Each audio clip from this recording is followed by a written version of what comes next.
Well, we're actually here with episode number 2 of Confessions of a Pastor, as we are just kind of looking at our lives and just life in general. And as always, we have Cole with us, and we are going to be in on this discussion along with our good friend Chris. Yes, is in here with us now. Chris is sporting the Isbell Farms ball cap. Farming cap, as I like to call it, yeah. The farming cap. He is our resident pharmacist with an F.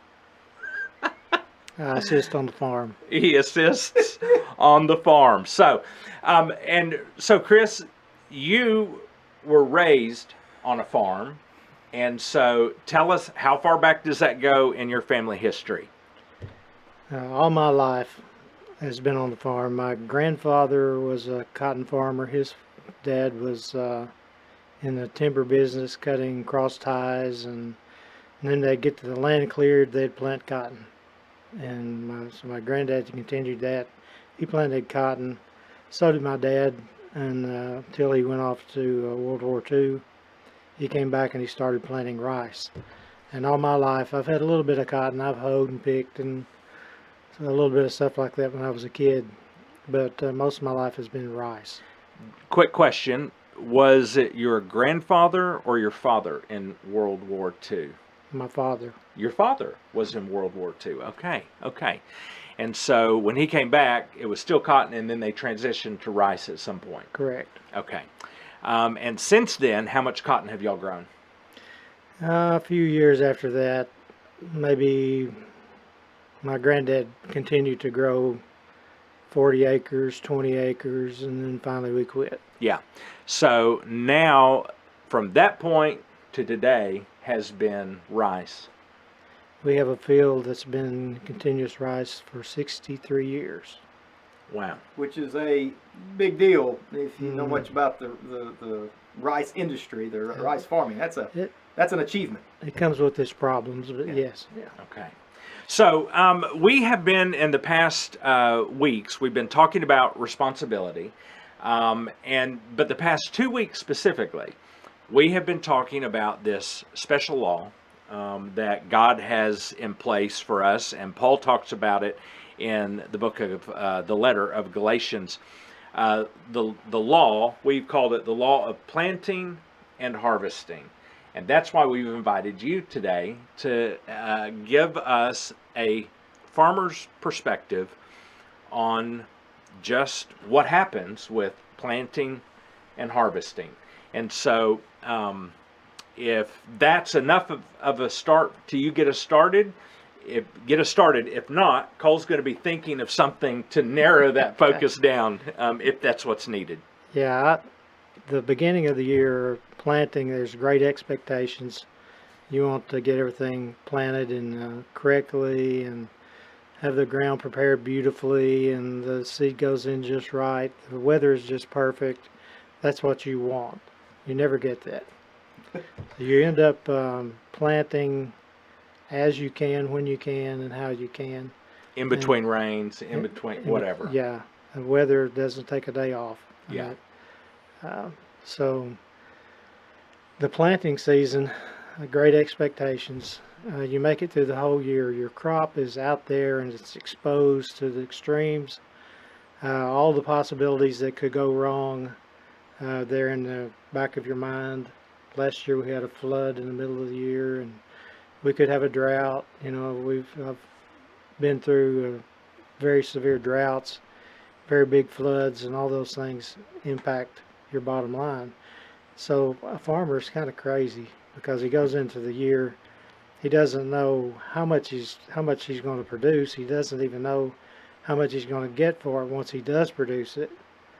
And I don't know why I do it. I guess, but it's my life. It's what you know now. It's what I know. It's what you know now. I think at this point, he might be stuck. You might going to have to move on out and retire. Your eventual retirement will be from rice farming. I don't think you need to retire. I don't think he's going to retire. I don't think so. No. One of the unique things about Chris is and it may not be unique, but it was to me anyway. He's a farmer. He is a scientist. He's a psychologist. There's so many things that, to me, that God has just kind of blessed him with. He's layered. He's an onion. He's an onion. He's an onion farmer. Onion farmer who farms rice. Oh, Okay. we're getting off to a good Okay, start. good start. Good start.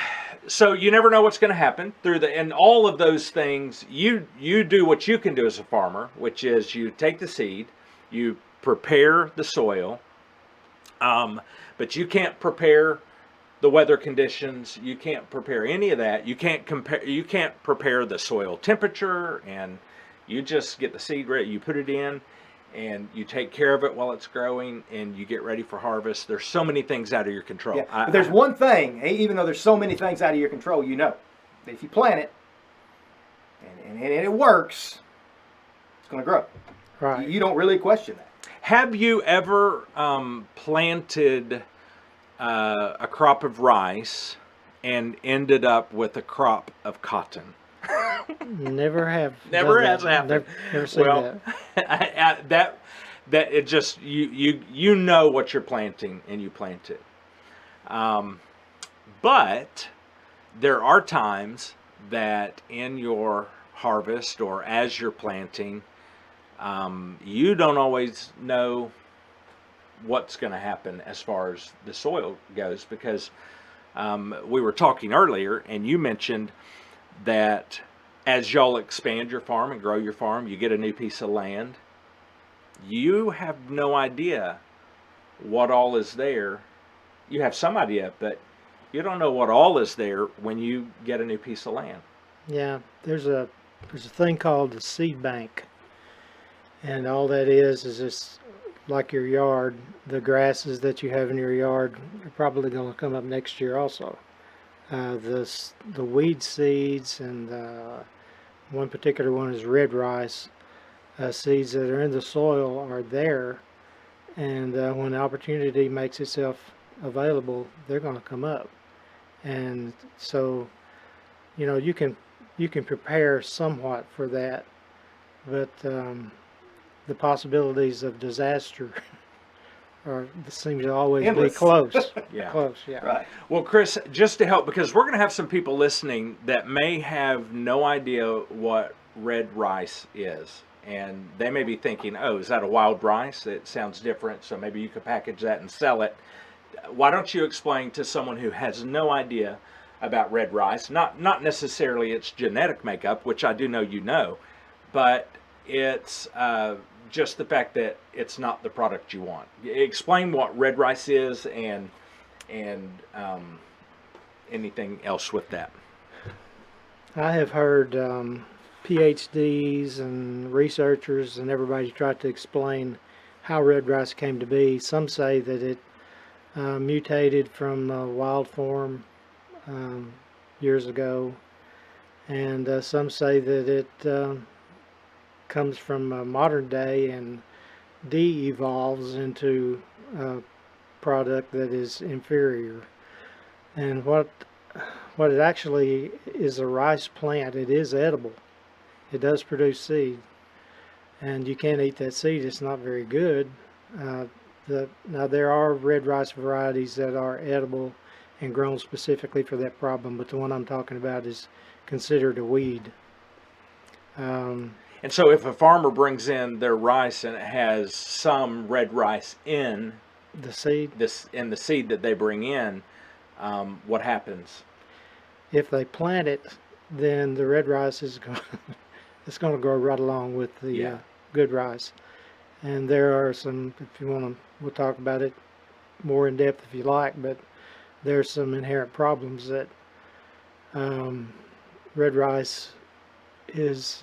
You want to go into this now? Yeah. Okay. And also, before you hit that, what happens if they try to take that to the mill and in their tractor trailer they've got a red rice mixed into their rice? Well, like I said, it is edible, but when you put it in a package with regular white rice, there's a little, it doesn't quite, the bran on the red rice is red. And the bran on the white rice is kind of almost white, a little brown. but there's a very stark difference. So you mill the rice and you take the bran off of it. For the people who know what I'm talking about, it's abrasive, and you rub it until all the oily bran comes off, and you have white rice.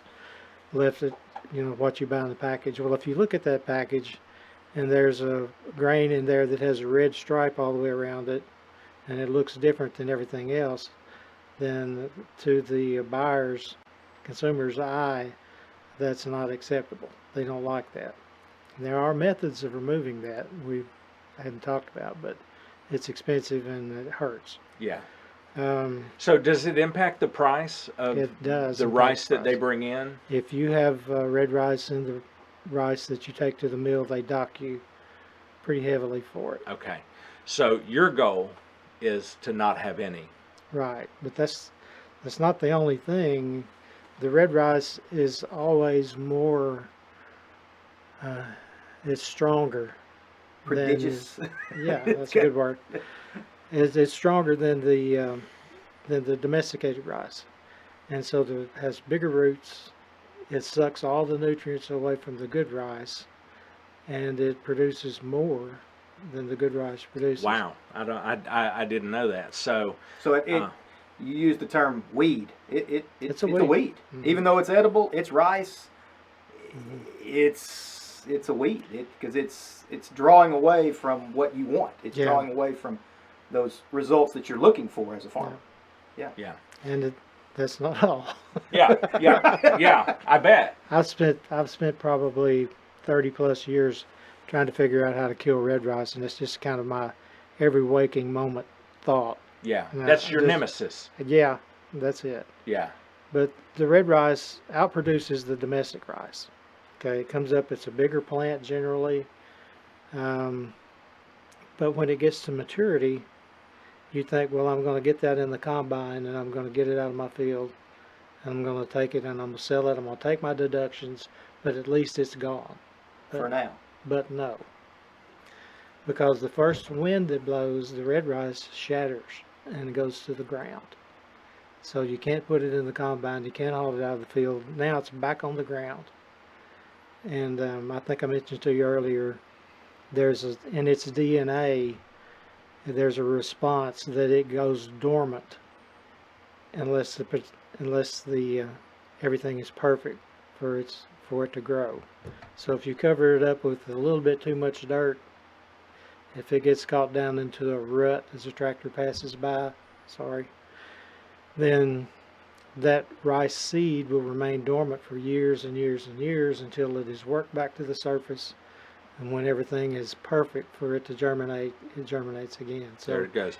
And you said earlier that can last for a long time. the book says 30 years, but I've seen 50. So yeah. Seed that went into the ground 50 years ago. Yeah. can pop up today. Yes. So it's possible, very possible, that a red rice plant that could show up in your field specifically, that seed could have been planted before your children were born. Exactly. Wow. Yeah. Until that conversation where you told me that, I had no idea. I didn't know it was that long. I had no idea. Even 30 years. You don't want to plow deeply because you can bring up more red rice seed. Yeah. Wow. So not only you for a layperson like myself, I think of it from the perspective of I harvest, I truck it to the dryer, and I'm going to deal with dockage. I got to deal with the dockage. I don't get paid as much money on the front end as what I would have otherwise. But what you're saying is really that's bad. But if you're planning on being in that field again next year, It's going to be worse. the residual of that one seed, Yep. it can turn into so much more, which Harley really kind of runs right into that idea of we are going to harvest not only later than we plant, we're going to harvest a lot greater than what we plant. Yeah, so as Chris was talking to us just a moment ago, one single seed is going to not just produce that plant Right. and another seed, And not 1 to 1. it's not 1-to-1. What is the ratio more like? It's about 1 to 1,000. Yeah, and Now you that- brought with you Yeah. we have a seed. I don't seed. know if you can see that on the video. Let's see what's on the screen there. Let's go right here. Okay. You got one seed in my hand. Actually, you know what? I know. We can show it right here. Great. Technology. Technology. There's one seed right there. Okay. One seed. Ooh, Let me that see, one put seed. that 1,000 up there now. Yeah, I'm not going to do that. I wish I had a mobile cam. We need a monkey cam. That one seed produces this. This is 1,000 seeds. I counted them. 1 to 1,000. And I believe I that, was going to say that. I believe you counted it. 1 to 1,000 ratio. It comes later in the case of red rice, up to 50 years later. And then each one of those seeds produces another 1,000 seeds. 1,000 seeds. So tell us, you were drawing kind of a comparison as we were talking earlier. You mentioned that one plant comes up, and if you don't get it, there's 1,000 seeds in the ground. If it's red rice, the plant comes up, the one seed produces one stalk. But then from the roots, we have what we call tillers, and there are other stalks that come out from the roots. And generally, 10 is a pretty accepted number of tillers. And each panicle on that tiller or on that stalk will produce 100 seeds or more. And there's your There's 1,000, your 1,000. 100 or more. And if those hit the ground, Then you've got 1,000 to deal with next year. 1,000 that each produce 1,000 more. And I want to hear y'all just keep going with that. Let's see how good y'all That's can as far as I can exponentially go from there. That's as far as I can go. But I think the understanding of that is just, and Chris even, he brought some red rice. You know, I remember the small amount of time that I worked at the station, just how if a tractor had been in a field, potentially in a field that potentially had red rice in it, the extremes they would go to clean that tractor before they would let it in any of the fields at the station. And that's a worldwide problem. Yeah. I mean, it's everywhere. And that's just one weed. Mm-hmm. You deal with, I don't know how many, I have no idea, but a lot. Well, the other ones you have a little bit of chance to kill it because it's not rice. Right. But red rice is rice. So whatever kills rice, kill the red rice will usually kill the good rice. Yeah. So you're limited in how you can eradicate it or take care of it when it's there. So really, it's trying to keep it from ever getting in there as best you can. That's really your best approach, I guess. Yeah, so you have to have pure seed to make sure that the seed doesn't have any red rice, because one seed is 1,000 plants potentially coming down the road. Yeah.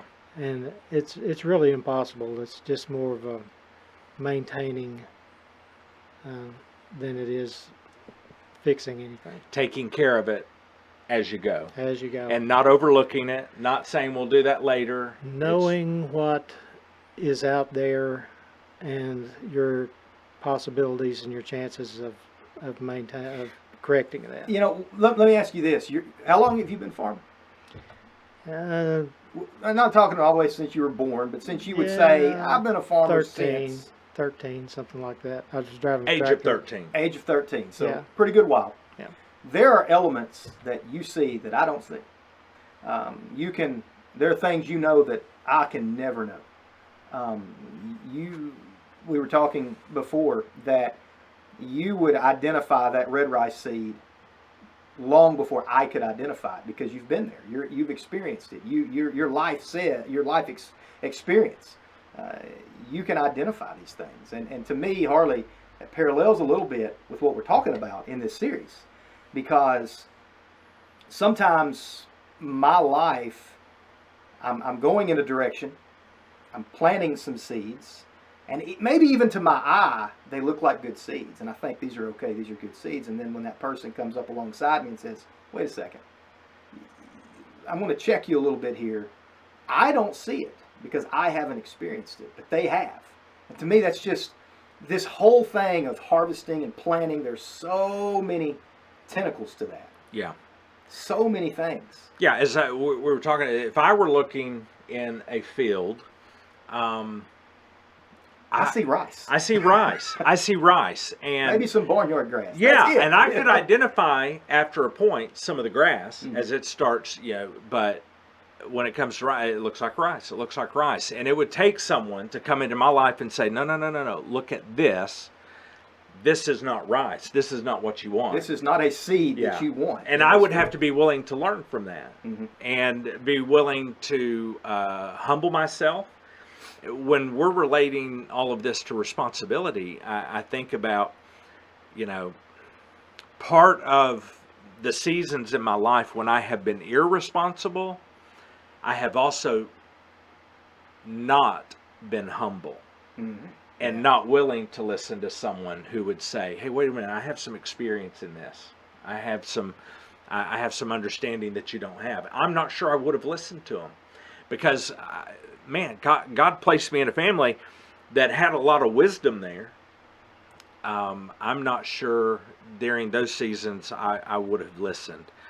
Well, I know I didn't, because I did not listen. I listened to a few things, but not everything. And so, I love that idea of being humble enough to say, you know what, I don't know what's in that field.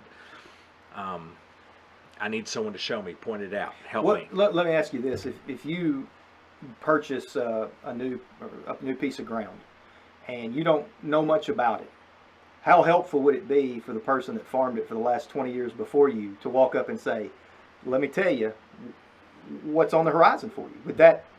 Is that something that could be helpful, or? That'd be a big help. I heard my dad tell a guy one time, he said, "Well, the guy that used to own this says so-and-so." My dad said, "Well, you better listen to him. Don't ask me." And I had a friend that his land looked just like our land, and he said, "That dirt out there doesn't have a bottom." And I didn't believe him. It was sandy soil, And so anyway, I'm helping him move some stuff with the backhoe, and the backhoe just sinks. And it hadn't been plowed in years, but it didn't have a bottom. I don't know. But he had knew. experience. He Yeah. knew. Yeah. Yeah. So we have to be in a position where we'll listen. I also like this, the idea of the one seed producing so many, and how we talked about Sunday, how that can work for us. Yeah. It can work for us. We, planting new seeds, the harvest is going to come later, and it's going to come greater, 1 to 1,000 ratio here. I think that's this. I've enjoyed the series. That's been a part of the series I've really liked, because I've repeated it several times. I think you have as well. This principle, harvesting and planting and harvesting, sowing and reaping, whatever you want to call it, it just is. It's not good, it's not bad, it's not positive, it's not negative. It just is. It really comes down to how we approach the principle. Because just like with you, that red rice seed that will turn into 1,000 grains eventually, that's a negative. But you want that good seed to turn into 1,000 Yes, grains. you do. That's a positive. Yes, you And do. it's so interesting how the margin it's just very small between making it work for us and work against us. Well, I'm 66, so I've been farming for 53 years, I guess. We've never missed a planting, never missed a harvest. Plantings have been very difficult, and harvests have been very difficult, but never missed one. But when you planted, you harvested. You harvested. Yeah. Yeah. It may be a little different each Little time, different. different scenario, different story, different experience. But when you planted, you harvested, and when you planted rice, you harvested rice. Maybe red rice sometimes, but rice. Sometimes we plant seeds intentionally. We know what we're doing, and we know we shouldn't be doing that. We may not know seeds are being planted, but we know from the aspect of responsibility, I'm not being responsible. And I have not always been responsible, and there's some things that, in my life that I regret, and I probably won't talk about most of those, but I regret things that I've said to my wife, to my children, to my parents. I regret things I've said to preachers. There are some things that I have done that I regret, but it doesn't have to remain that way. I mean, I can start doing better than that. I don't have to regret things if I don't do them. Yeah. There's no regret if you don't do it.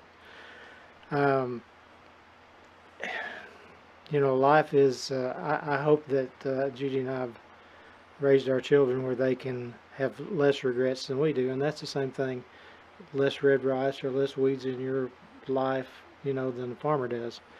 And our particular farm, we have a wonderful, wonderful crew. Everybody does what they do. They do it well. And, most of us can spot those red rice plants when they're tiny. Really? And we've had people drive by and say, that feels beautiful. And to me, I said, that's going to be a That's problem. the worst one we got. That's going to be a problem because there's red rice all out there, and I can see it, and all they see is green. Yeah. And I think my life is like that too. A lot of people, what people see is green, but it's not all green. Right. And Yeah. there are some regrets. Uh-huh. And I would agree with you from my own perspective. I know for me, I can think very specifically. This also goes back to our series in March with shame, but I think very specifically about something I said to my mom one time. And I just said, I was angry, I was upset, and I was smarting off, and I said it, and I knew immediately the sting that was attached because I meant it, but I immediately regretted it. And I'm hoping, as I think back on my life now, I'm hoping that I never did that again. And but boy, I sure do remember the moment I said it. Here's the thing that I see a lot of, I've lived through a lot of, people will hurt you and they'll never mention it again, as if that just by treating you normal from now on negates the responsibility of apologizing. Mm-hmm. Because if they don't apologize, you don't have a chance to forgive them. You can look over them, but until you have that conversation with them, and I think there's an aspect of that. You can forgive them, but they never experience being forgiven. Forgiven, right. And that's really, that's pretty significant. Man, Yeah. I'm glad you mentioned that. That is a big deal.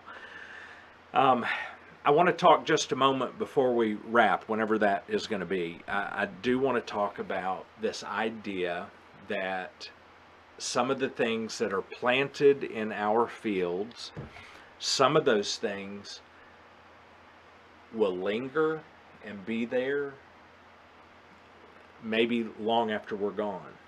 Some seeds, like the red rice, can show up when things are just right for that rice.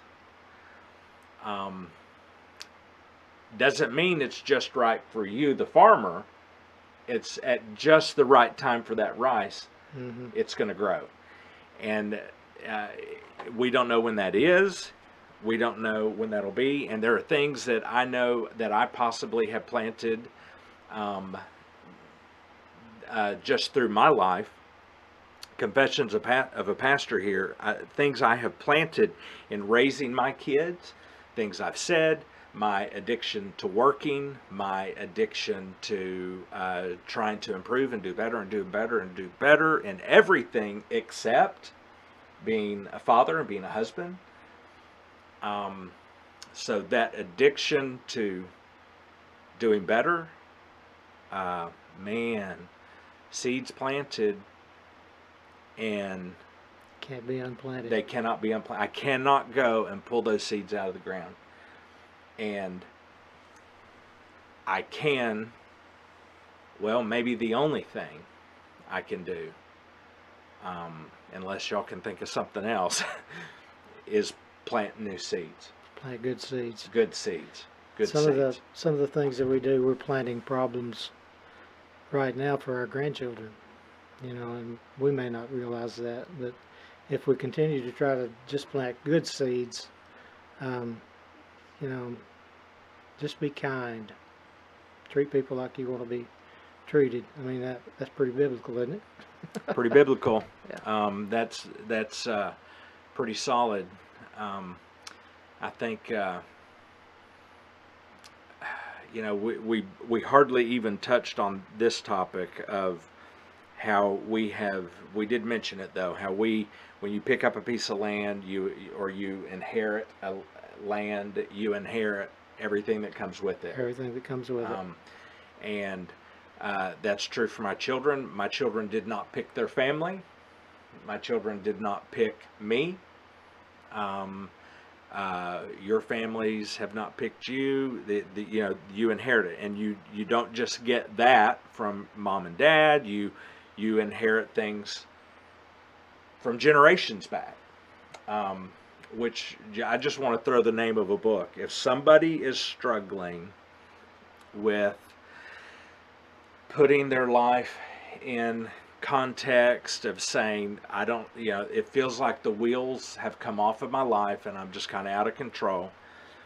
The book I'm going to suggest is a little bit, the word escapes me, but a little bit clinical, just a little bit. But if you can wade through some of that, for me in the past 20 years, this has been one of the most powerful books in my life. It's by a Christian writer, and I think he was a psychologist. His name, I think it's David Stoop, and the name of the book is Forgiving Our Parents, Forgiving Ourselves. It sounds like a parent bashing book, but it is not. This book helps you look back at your family history, not way back, but like maybe to your grandparents, your great grandparents, maybe. It doesn't go way back, but it helps you identify what are some of those generational seeds that continue to be planted and continue to grow. And you look back and you see, wow, my grandparents, yeah, I see that. And it showed up again in my uncle. And then it looks like it's shown up in my life as well. And so you get to kind of trace that. And then he teaches you, in this book, he teaches you what to do with that. You can't unplant those seeds, but you can plant new seeds. And then he says, and I love this, there are going to be some elements in your life where you need to jump back some generations and you need to offer some forgiveness. Some forgiveness to some grandparents maybe, and they have no idea. And it's not like he's saying you need to go address them face to face. This is work for you to do in your heart. I don't know why I went into all this, but I just know for me, generational things. As I read that book, I identified some things in my life that looked to have been seeds, not the good seeds, some red rice that was being planted generation after generation after generation. Grandparents or great-grandparents, grandparents, my parents, me. Yeah, I think, go ahead. I've seen I've lived through some of that. Some of the things that had been bad memories are seeming to disappear, and I'm just remembering the good ones. There's DNA. I mean, there's things in me that were in my grandfather and my father, and I understand that. But there's also environmental impact, and just like this rice plant, this plant takes up the nutrients from the roots, and it moves that energy up the plant, and finally produces the seed at the top. We're looking at a family, that's your children at the top. Well, environmentally, when that seed is maturing, if you have hot, dry wind, you may have a damaged seed. If you planted too late and you have cold weather, you may have frost and you may have damaged seeds. And some of our children are living through environmental impact. And we can't change that. We can't change that. And yeah, you're exactly right. But we do know this, on a spiritual side of this, we do know, while this is the law of planting and harvesting, and there's so many things involved, soil, seed, timing, environment, we have no control over that, some of those. But we know the Lord of the harvest. Right. And in that is some peace to know that the Lord of the harvest, who created the law of the harvest, can be at work in my imperfections, and can help make it through the harvest. This some of the things I've done wrong, so many of them. The Lord of the harvest is not going to unplant those seeds, but I don't think he's going to kick me out off the family farm. You know, you mentioned that you couldn't control the environment. You can't out in the world, but you can in the greenhouse. And the greenhouse is the home. Yeah. You can change some of that environment that's in the home. That's exactly right. But we could go on for days on this. I love it. Really good. I love it. But we you were about to say but. Did you have a but after I'm that? saying the Lord of the harvest is God makes it all grow, and the farmers realize that at the very beginning. This is a new year. It's a different year, but it's the same Lord overall. And then when it rains on the just, it rains on the unjust. And what's coming, he didn't promise to alleviate it. He just promised to go through it with us. And we expect him to do that, and he always does. And, you know, like I said, we've never missed a planting or a harvest. They haven't always been fun. Yeah. But he's been there with us through it. Well, I get to wrap us up with a little bit of fun, because we always have a little bit of fun. We didn't tell you about this. We didn't tell you about this intentionally. You got to do a little rapid fire questions here for Mr. Chris Isbell, the farmer, the geneticist, the scientist, the philosopher, et cetera, so forth. Okay. So I forgot that one. Philosopher. I'm not good at this. Well, this is it. Well, he's not. Chris likes to think about things, so rapid fire is going to be We're difficult. We're going to have some fun here. All right, so question number one for you. Mr. Chris Isbell, he's 8 years old. What is his favorite toy? What is he playing with? Tricycle. Tricycle. So like the red tricycle. And white. Did you ride the tricycle, or did you push it from the back? I pushed it. I was a pusher. Were you a pusher or a rider? Put your knee on the seat. Yes. All right. That was I probably think. loud. Sorry. I think that's because tricycles are really difficult to pedal. Well, on the rocks. Yeah, Yeah, exactly. yeah. I grew up. I was in the city. It was it had to be a pusher. I was in the city. Question number two, Mr. Chris Isbell, you are sitting at home after working all day. You're sitting in your recliner. What are you doing? Drinking a glass of tea, either reading a book or watching television. What television show are you watching? Oh, We're getting deep here, folks. yeah, we are. Let's see. Recently, it's 24. Okay. Okay. I got. And what book are you reading? Either I read crazy because I'll read something deep, and then I'll read what I call a dessert book. Yes. So my dessert book would be Louis L'Amour or Ralph Moody or something like Westerns. that. But my deep book right now is Cuba. Nice. All right, last one. What's your favorite thing? If you could only have, I don't want to call it your final meal, but kind of your final meal. What would it be? One meal for a whole week. One meal for, this is it. Chicken and dressing or turkey and dressing. Really? Yeah. I did not picture you as a turkey and dressing guy. I'm Well, sure Miss Judy knows this. You got to have the giblet gravy. See, my mom, when she found out that there were giblets in the Popeyes gravy, she decided she didn't like the gravy at Popeyes anymore. And up until that point, she loved it. And then she found out there were organ meats in there, and she decided she didn't. So, yeah. Wow. All right, rapid fire, Mr. Chris Isbell. That was good. All right. Well, I tell you what, this has been fun, Cole. I have enjoyed this. I hope that y'all have enjoyed this, and I would really like to do this again. We'll bring him back again. Would like to do this again, but until that time, we are just simply going to say, please, please, please, keep learning and keep growing. Keep planting those seeds. And keep planting the seeds. So with that, we're going to sign off, and we're glad you've been here with us.